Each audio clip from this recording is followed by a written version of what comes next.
Legends of the Craft. Myth, legend, and inspirational stories from Freemasonry.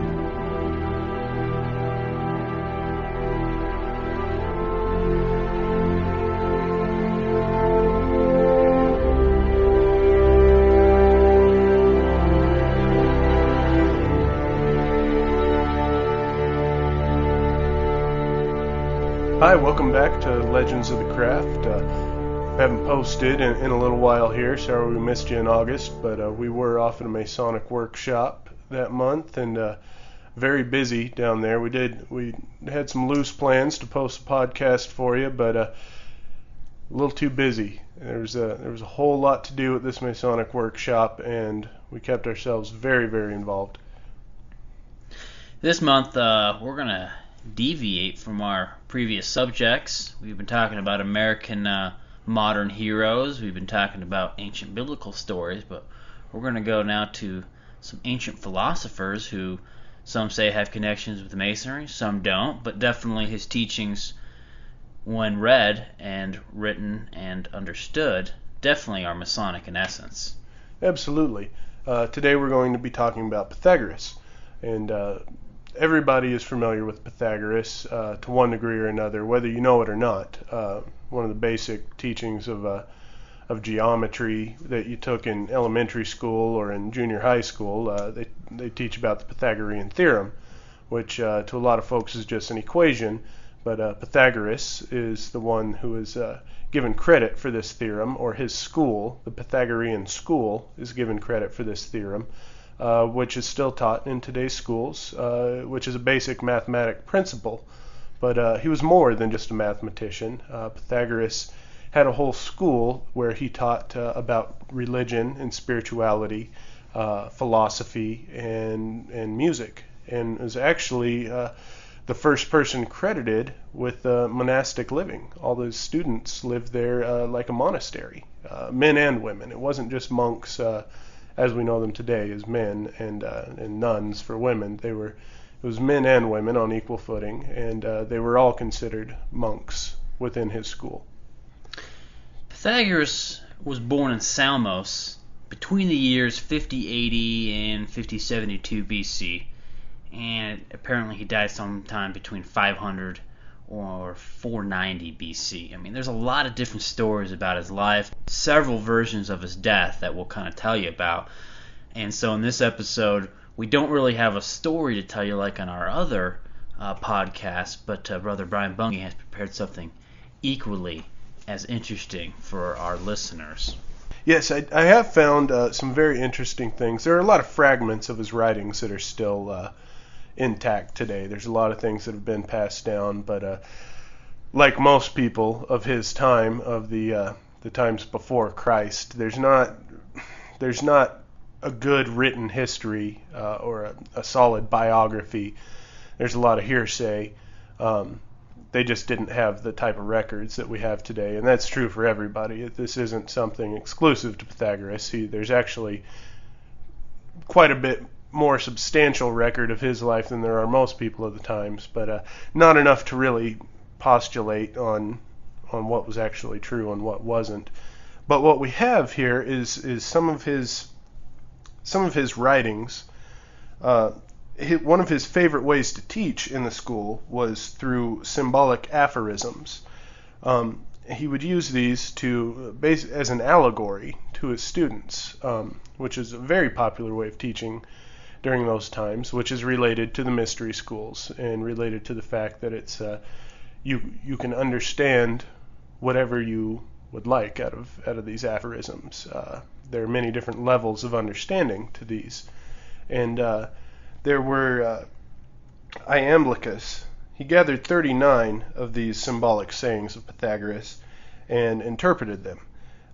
Now they've been translated by Thomas Taylor from the original Greek. We're going to go over 10 of these, probably our top 10 of these aphorisms. To go over all 39 of them would take the entire podcast. We'd like a little bit of time to talk about what they mean.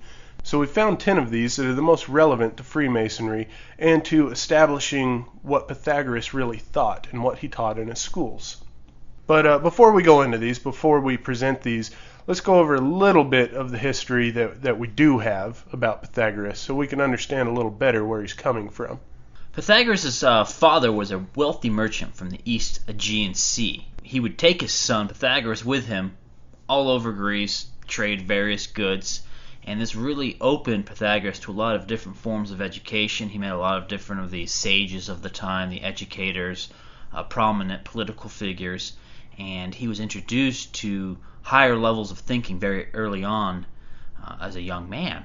It is said that he was told by the philosopher Thales, who was impressed with his abilities as a young man, to go to Memphis in Egypt, because Memphis in Egypt was a place of the greatest philosophy of the time. I mean, the most learned men were from Egypt. And they had the mystery schools of Isis and so forth in Egypt, which is, has very close connections to Freemasonry. They all had 3 degrees. They taught birth, life, death, and so he was introduced to these subjects again very, very young. And so he's said to have trained in these temples under these great philosophers, sages, and he then traveled to the Middle East, where he was trained in the temples of Tyre and Bablos in Phoenicia.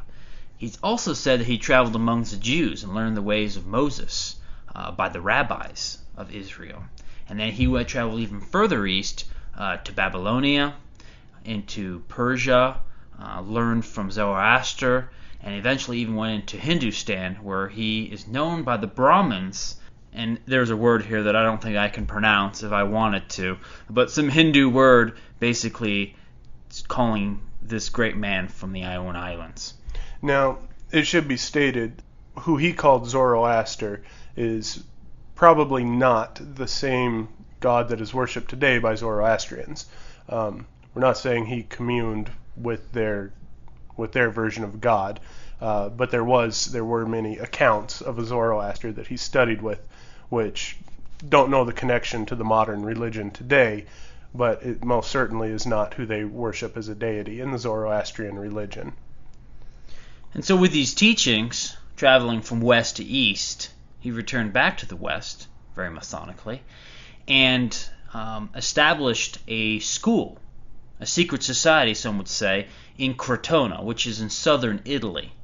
And there, this school focused on the evolution of math, astronomy, and music. He believed that everything in the universe could be related back to numbers. Numbers could explain everything. And so they studied these numbers vigorously.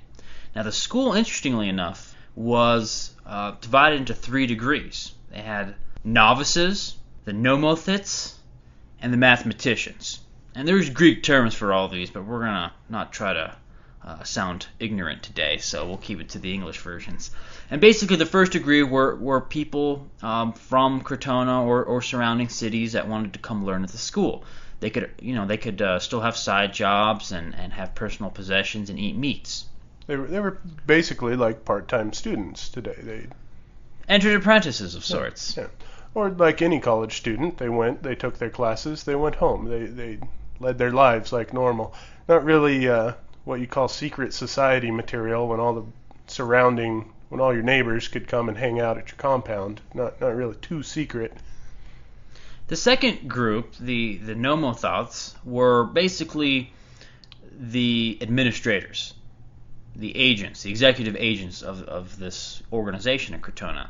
They're the ones that taught the apprentices or the novices. They're the ones that sort of ran everything, and they worked with the communities in obtaining food and other such things. So they were sort of the administrators. The final group were the mathematicians, the final degree. And you had to have been a novice for 7 years to finally become a mathematician. Now, at this level, people rarely ate any meat. Only certain sacrificed animals were allowed to be eaten. They couldn't eat any beans, interestingly enough. Very monastic was their life. They studied, they ate very little, they prayed a lot, they sang a lot of hymns because they were very much into music. They had a hymn to Apollo they would sing every day. And so these people lived very vigorous lives, very rigid, very regimental, and their goal was to basically come closer to what Pythagoras called the monad. And monad like God, but monad means basically the one. He described God as a supreme mind, distributed throughout all parts of the universe, the cause of all things, the intelligence of all things, the power within all things. He further declared the motion of God to be circular, the body of God to be composed of substance of light, and the nature of God to be composed of the substance of truth. It's pretty interesting. I mean, this is a very Eastern idea. You know, God's not a person. He's not a being. He's not some individual on a throne. But he truly is the essence of the universe. I mean, he is the greatest within all of us. He penetrates all of us. He's outside of us. He is. Everything is composed of God. Is the way I look at that. How do you look at that, Brother Bungie? Absolutely the same way. It's sounds to me like if he was around postulating today, he would be considered a New Ager. He would. I mean, this is a lot of the same philosophy that you find in those types of practices in the New Age religions and some of those belief systems that God is less an embodied person and more spread throughout the cosmos, a universal intelligence, that sort of thing. And very, very bold for his time, for that certain time when people certainly believed in direct relationships with the gods. People of those times made sacrifices to individual gods and thought more so than today that the gods could directly punish you for any of your wrongdoings or your wrong beliefs. For any kind of blasphemy, they would smite you on the spot. It was a very bold belief system that he had in his time. Probably something he picked up in Egypt or in Hindustan or Persia. Bringing it back to the West, or to at least modern Christianity, Pythagoras also taught that both man and the universe were made in the image of God. That both being made in that image, the understanding of one predicted the knowledge of the other. He further taught that there was a constant interplay between the grand man, what he called the universe, and man, the little universe, basically the microcosm and the macrocosm. And that's a very Christian view there, that we're made in the image of God. I think a lot of people today would probably take that a little more literally. I think he meant that more esoterically, if I may say, in which everything is designed after the same pattern or truths of God. Pythagoras and the Pythagoreans also believed in the theory of the transmigration of the soul, what we call today reincarnation. And it also their theory that the numbers constitute the true nature of things. They performed purification rites and followed the development of various rules of living which they believed would enable their soul to achieve a higher rank among the gods. And when you came back, if you had lived a virtuous life, you would evolve throughout your various lives until you would reunite with the supreme God, the monad. Now the Pythagoreans also had a very strict moral code. And there's this quote I read in Manly P. Hall's The Secret Teachings of All Ages, which is really, really good. It's something that I think Masonry teaches in a lot of its degrees. Different words, same message. Quote, "We must avoid with our utmost endeavor and amputate with fire and sword, and by all other means, from the body, sickness, from the soul, ignorance, from the belly, luxury, from a city, sedition, from a family, discord, and from all things, excess." It's a powerful quote right there. Basically teaching a middle path. Yep. Brother Bungie. It's a very, it sounds to me like a very Buddhist philosophy. Sounds like of course it translates over to all of the major religions of the world, but it's more directly spoken of in the Buddhist religion, that middle path, removing the excess from these things to find peace within yourself. Pythagoras was a very eclectic man as far as his religion goes, and instead of just regurgitating these things that he had picked up across all these various lands, he kind of took the best of all of them and blended them together into his grand philosophy of life and taught that to his students, which is a very noble thing to do. It's a very scary thing to do and a very difficult thing to do, because there are a lot of contradictory messages within all of these different teachings, within all these different religions, and it's generally the contradiction is within the dogmas of each of them.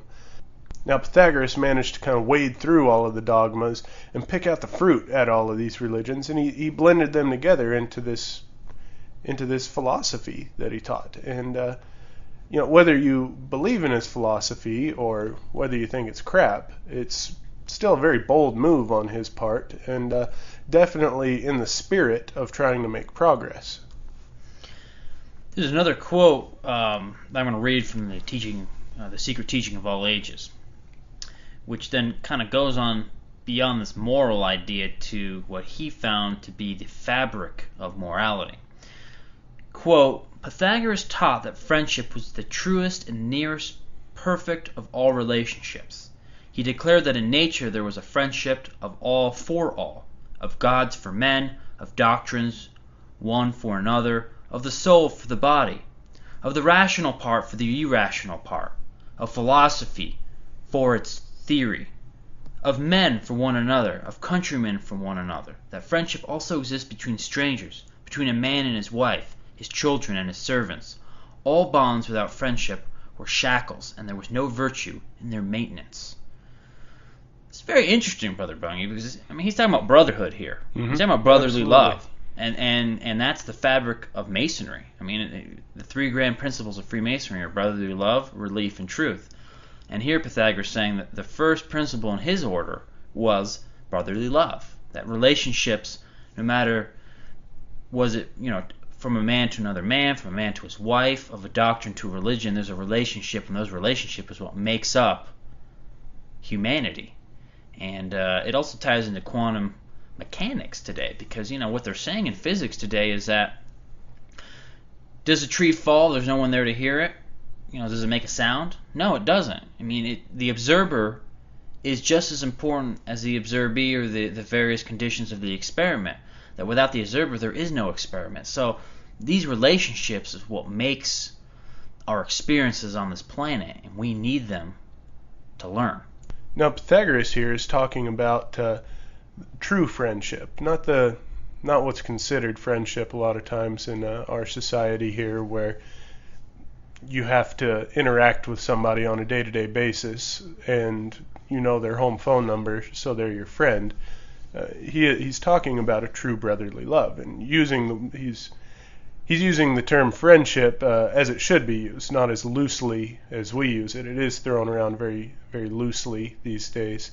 He was differentiating between an acquaintance, between somebody that you have to do business with every day, which, of course, there are many of those people, and you should show these people proper respect and be an upstanding citizen towards them. But the true relationships out there should all be based on a friendship, with a core of brotherly love. I'm going to give you another quote here, because I hope I'm not giving you too many quotes, but there's just some good stuff out there to read about Pythagoras, and some much better words than we could place it ourselves. There's a book called Pythagoras and the Delphic Mysteries, and he tells a story about a Pythagorean who dies, and someone comes behind him to assist in paying his debts. He says, quote, one of them who had fallen upon sickness and poverty was kingly taken in by an innkeeper. Before dying, he traced a few mysterious signs, the pentagram no doubt, on the door of the inn, and said to the host, do not be uneasy, one of my brothers will pay my debts. A year afterwards, as a stranger was passing by this inn, he saw the signs and said to the host, I am a Pythagorean. One of my brothers died here. Tell me what I owe you on his account. I think this is kind of what exemplifies the idea of friendship, of these relationships, that they're going to take care of one another, that your debts are my debts, and I'm going to help you with your problems as you should help me with mine. These aphorisms that Brother Bungie are going to read us here pretty soon, they talk about this idea of lifting the burden of one another, but never creating burdens for one another. Now, to kind of preface these aphorisms, I will give a brief explanation of their meanings, but it is by no means to be considered the ultimate meaning of these aphorisms. This is an opinion. This is a later translation of these aphorisms, and like I said earlier, as much can be read into these as one wants to, and as much can be gained from these as one wants to. But let's begin. Number 1, declining from the public ways, walk in unfrequented paths. Now by this it is to be understood that those who desire wisdom must seek it in solitude. Number 2, govern your tongue before all other things, following the gods. Now this aphorism warns man that his words, instead of representing him, misrepresent him, and that when in doubt as to what he should say, he should always be silent. Number 3, the wind blowing, adore the sound. And Pythagoras here reminds his disciples that the fiat of God is heard in the voice of the elements, and that all things in nature manifest through harmony, rhythm, order, or procedure, the attributes of the deity. Number 4, assist a man in raising a burden, but do not assist him in laying it down. Now, this is one of my favorites. The student is instructed to aid the diligent, but never to assist those who seek to evade their responsibilities, for it is a great sin to encourage indolence. Number 5, speak not about Pythagoric concerns without light. The world is herein warned that it should not attempt to interpret the mysteries of God and the states of sciences without spiritual and intellectual illumination. Number 6, this is another one of my favorites. Having departed from your house, turn not back, for the Furies will be your attendants. Now here Pythagoras warns his followers that any who begin the search for truth, and after having learned part of the mystery, become discouraged and attempt to return again to their former ways of vice and ignorance, will suffer exceedingly, for it's better to know nothing about divinity than to learn a little and then stop without learning all. Number 7, nourish a rooster, but sacrifice it not, for it is sacred to the sun and moon. Now there's 2 lessons concealed in this aphorism. The first is a warning against the sacrifice of living things to the gods, because life is sacred and man should not destroy it, even as an offering to the deity. The second warns that the human body, here referred to as a rooster, is sacred to the sun, which represents God, and the moon, which represents nature, and should be guarded and preserved as man's most precious medium of expression. Pythagoras also warned his disciples against suicide in the same way. He was very reverential of the human body. Number 8, receive not a swallow into your house. He's talking about swallow the bird, not a drink of a delicious beverage.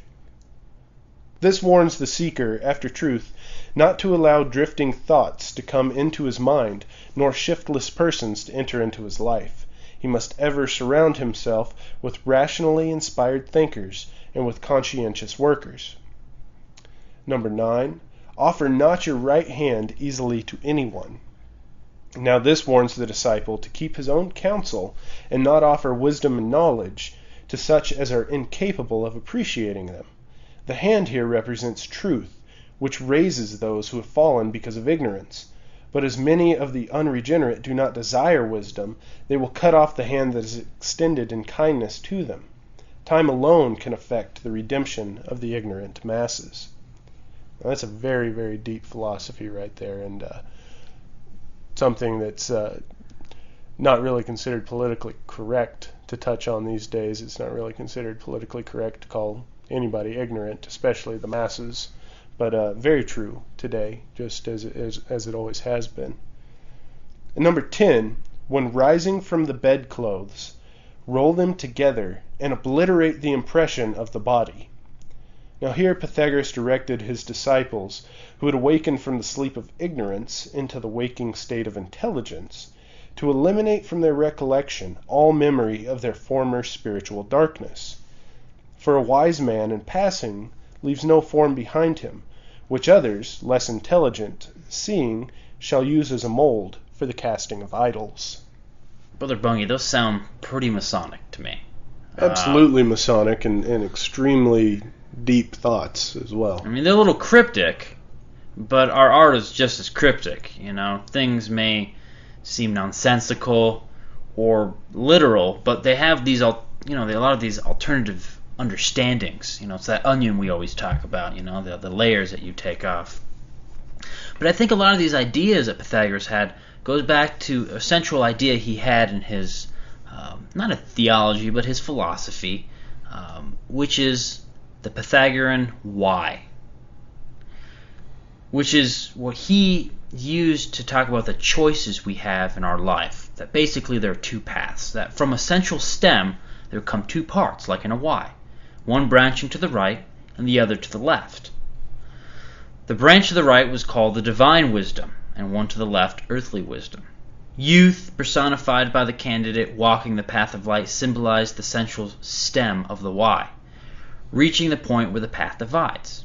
The neophyte must then choose whether he will take the left-hand path and, following the dictates of his lower nature, enter upon a span of folly and thoughtlessness, which will ultimately result in his undoing, or whether he will take the right-hand road and, through integrity, industry, and sincerity, ultimately regain union with the immortals in the superior spheres. Now, Pythagoras divided his cosmos into three realms. It sounds like the three symbolical journeys or the three kingdoms of the LDS of religion. First one, the supreme world. The second, the superior world. And the last one, the inferior world.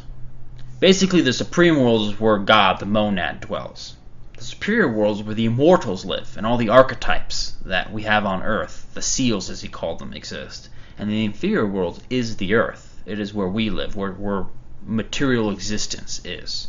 Pretty interesting that everything that Brother Brian Bungay read basically is advice. It's wisdom of how to go to the right-hand path, to go towards divine wisdom, and leave the folly, the thoughtlessness, and leave the folly of the left-hand path.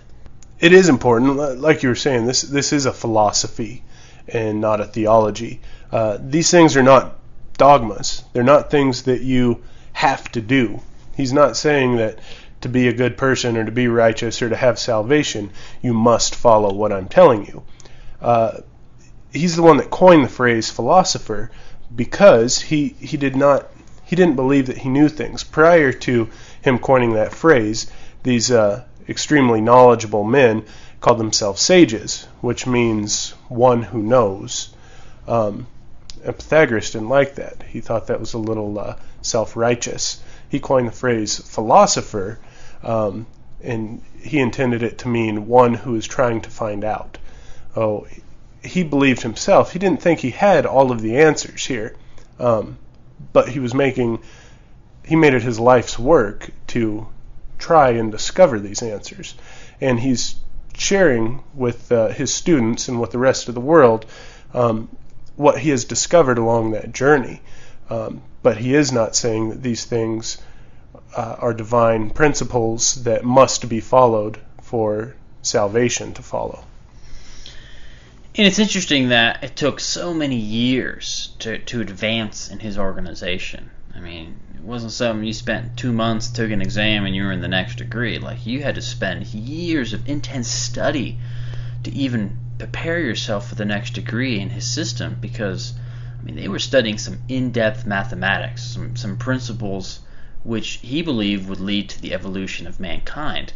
And this is not basic studies. This is what today we would probably consider, a doctorate degree or more, intense research in a lab. And he was on the forefront of a lot of these ideas. There's a reason why we all know his name today. There's a reason why his mathematical formulas are still so important today. He's the one that really discovered that there are irrational numbers. And, this math is what our world is built on today. Our technology, our cell phones, our computers, our cars, everything is built on this mathematics. Without it, we wouldn't have all these luxuries. So we take for granted what we have that was based on these ancient figures that we kind of look like, they're figures of antiquity. They don't know anything, Their ideas are outdated. But really, they are the foundation of today's creations. They absolutely are. These people dedicated themselves. They spent 7 years preparing themselves to move up to the next level. We spend 8 years getting a PhD, but you have to keep in mind, you don't spend every hour of every day living at the school no, not at all. and studying your every waking hour. either. I mean, this is what they did. This was they didn't have a career that they were following. This is what they did. It was 7 years of nothing but study for that, which would probably equate to about 30, 40 years of going through our university systems here. Absolutely. It's the amount of study that they put into these was incredible, and through any amount of research, somebody that has the pure intentions these people do, and they weren't doing the research to advance themselves in a career field. They weren't concerned about a degree. They weren't going to be compensated monetarily for the efforts they were putting forth. In fact, they knew that they were going to live a life of poverty due to these things.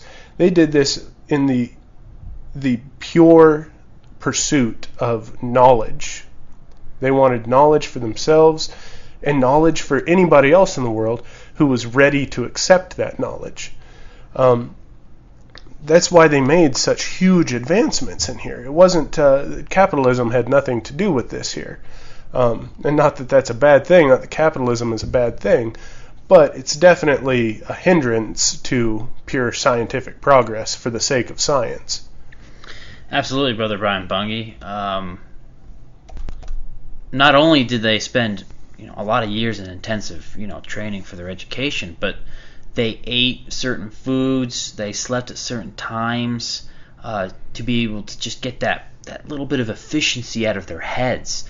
It is said that certain of the administrators would read poetry at night, that they may enhance their memory, that certain musicians would play with the lyre as they went to sleep and throughout the night to enhance their knowledge. And this is interesting because that's the whole Mozart effect today, that have your babies listen to classical music, they're going to retain more information. And a lot of studies here in the former Soviet Union have proven that music does enhance the ability of the mind to memorize things, that it changes the frequency at which the mind works.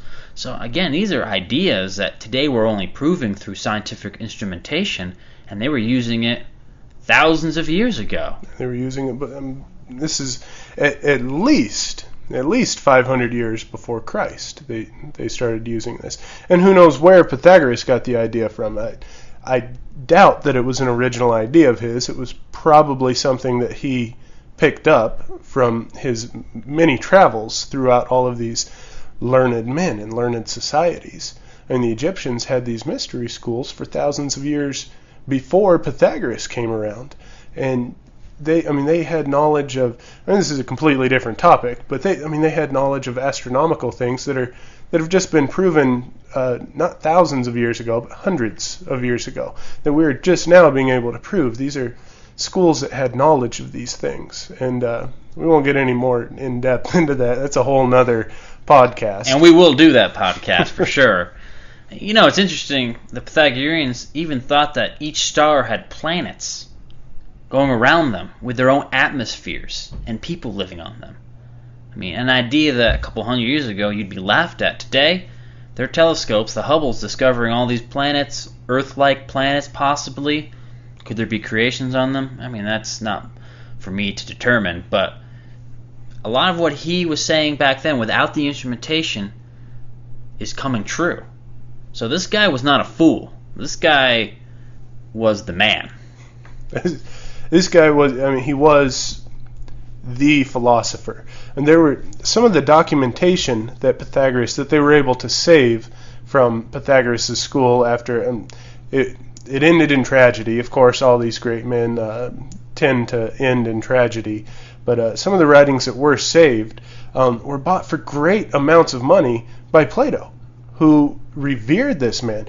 All of the Greek philosophers that are known and revered in today's society, Socrates and Plato and all of these such men, they revered Pythagoras as their superior.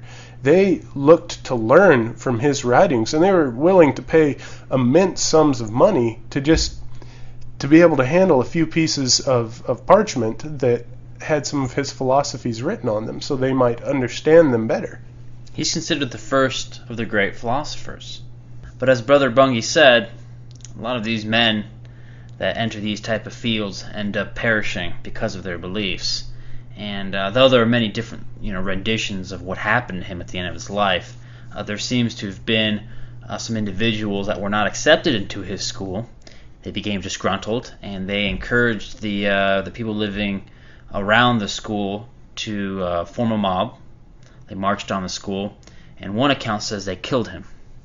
The second account says he escaped with some supporters. And while at this house, on their way of retreat, the enemies located them, circled the house, lit it on fire, and they all burned to death. Now, a third rendition of the story says that they found them in this house, they tried to burn it, and that his supporters created a human bridge, which Pythagoras was able to walk over them, over the fire, and escape. And that later he died of a broken heart because his followers were all dead, and all his teachings were in vain because humanity was lost.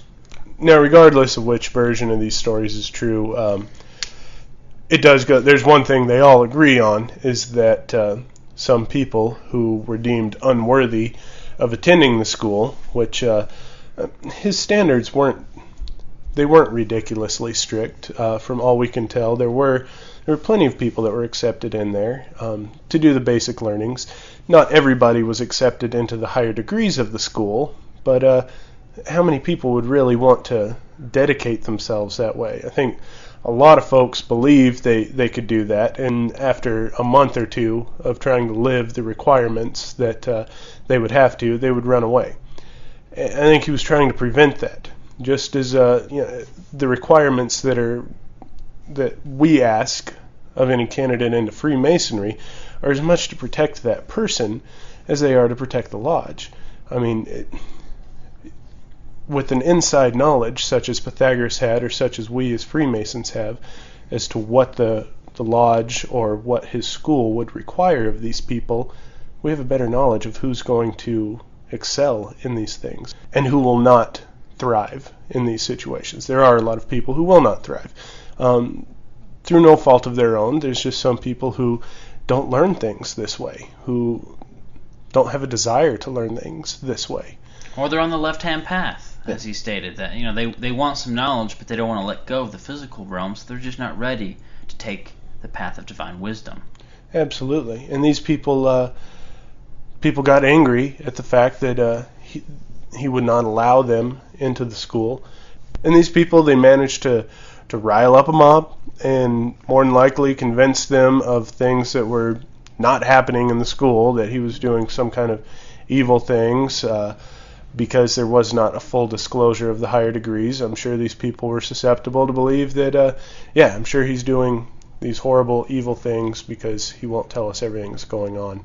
So they went after him, and they destroyed this great philosopher who wasn't recognized until much later on in life as the great man that he was. Sounds a little bit like the anti-Masonic party.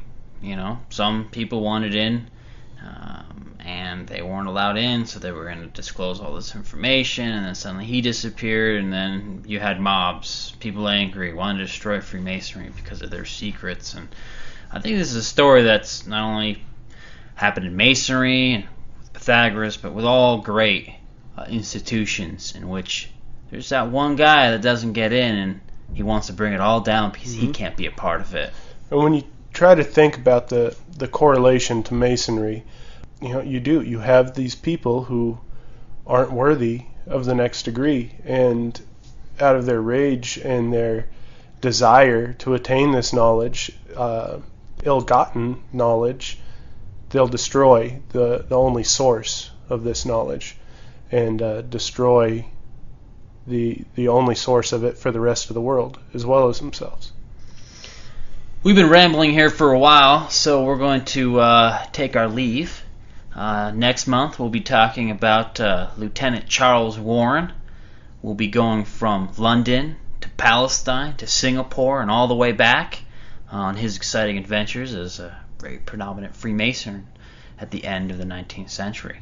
From myself and Brother Brian Bungie, we thank you for listening. Thank you. And check out our website, send us some comments, and let us know what kind of topics you guys would like to hear. Thanks, and have a good one.